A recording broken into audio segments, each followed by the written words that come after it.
So, synopsis, which drives everybody crazy. Here's the key you got to remember. The light's on. They're not reading your synopsis unless they're interested. So all you can do is screw up. All you can do is mess up. All you can do is turn the light bulb off.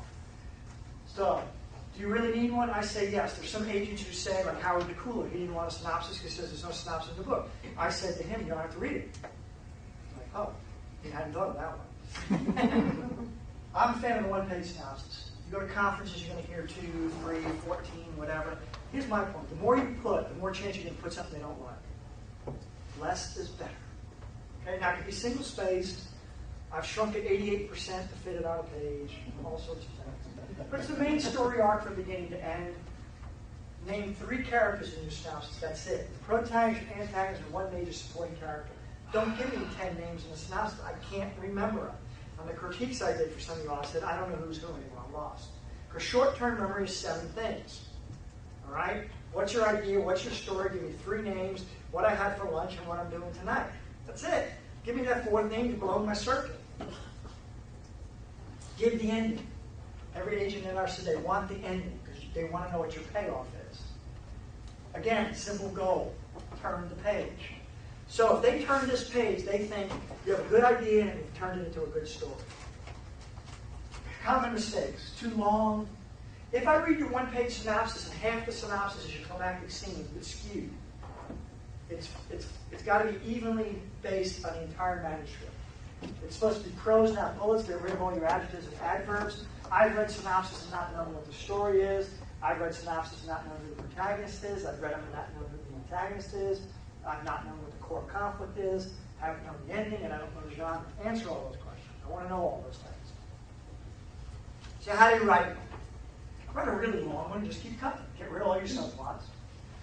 Better have a friend do it for you you trust. And who's willing to read your book, which might be really hard to find. You can't really write one for a literary book, so we'll talk about that separately. Test it. Give your synopsis to someone, have them read it, take it back and say, what do you think my book's about? If they look at you blankly, not a good synopsis. So use narrative structure as your template. We've already learned narrative structure. Give me your inciting incident. Introduce me to your protagonist and antagonist to problems. Show escalating conflict. Give me the moment of crisis when the protagonist makes a choice. Show me the climactic scene, which is the protagonist versus the antagonist resolving the problem. And give me the resolution. It's the biggest problem I see in the ones that I get to edit is them putting in just their babies that are their favorite scenes, as opposed to just those key points in the book. There's things you're going to love, you get rid of them. Not referring for the book, but in the synopsis, get rid of all your subplots. Your mind is really skewed. When I wrote Dragon Sim 13, which was actually my first manuscript, but got published second, chapter 6 was great. I love chapter 6. It was 36 pages long, manuscript form, which isn't too long in manuscript. It was Special Forces Briefback. What Special Forces Briefback is, in this book, the team was getting ready to go on their mission into China. So what we had to do before we went on a mission is we would stand in a room like this in a secure facility. The commander would come in and sit at the front of the table. All his supporting staff would be there. All the Air Force liaison, everybody else who had to support this mission. My team would be seated in the chairs in the front of the room. Behind us, we had all the maps, the satellite imagery, and everything. First off, we cheated. There was so much stuff you got to memorize. And we memorized it. You got to memorize all the code words. We knew everybody on the team's blood type. We knew all our code names. We knew all our routes. We knew all our link-up points, our rally points. But I had guys who were nervous speaking in public. They'd go kill somebody, but they didn't like speaking in public. So they would get rattled if the colonel said, Sergeant Trusty, tell me your code name for, Sergeant so-and-so. And he knew it, but he would get rattled. So what we did, and no one ever caught on to this, a big butcher paper in the back of the room, we put all that information.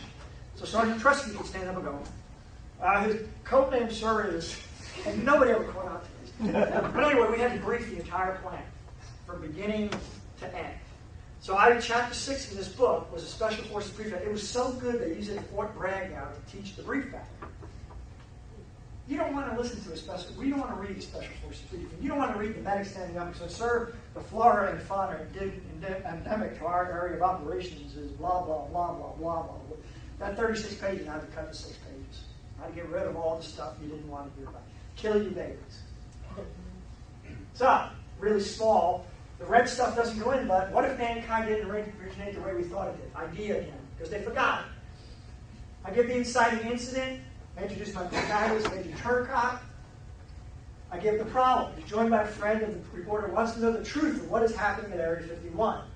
Then I introduce the antagonist. At Area 51, a secret meeting of Majestic 12, led by General Gulick, initiates a countdown to test an alien mothership. The whole problem in this book is there's a scientist going, I don't think we should turn this thing on. Sort of like the super collider over, they're like, it probably won't blow up the world. I like, what? It probably won't. The countdown is composed by one member who believes, see, I didn't give his name. I just say one member. It's a German scientist. Believes powering up the ship will cause a catastrophe.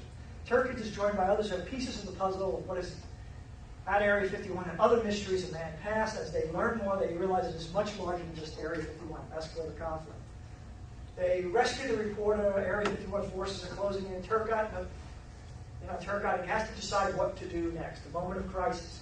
Instead of running, fleeing, he and his team head for Area 51. They infiltrate the base, and Turcotte stops the power of the mothership, killing General Gulick, the antagonist, in the process. Climax. He learns the truth of what has been happening in Area 51 and realizes it's just the tip of the iceberg, rewrite the entire history of mankind. Resolution. Now, I got them going to East Island, finding Longo tablets, traveling to where they think Atlantis is. I've got all this neat stuff. I don't put it in there. Main storyline from beginning to end. I had to get rid of a lot of things I love. You don't care. I explained Foo Fighters. Anybody know, not the band. Foo Fighters that followed bombers during World War II that nobody, even the Germans reported on, nobody knew what they were. They just would shadow aircraft all the time. It's kind of interesting. They're out there. Which means that they're out there, they're here. Same as time travel. If there's time travel, then they're here. They held a time travel convention at MIT. No one showed up. They couldn't get hold of them. Focus is limited on.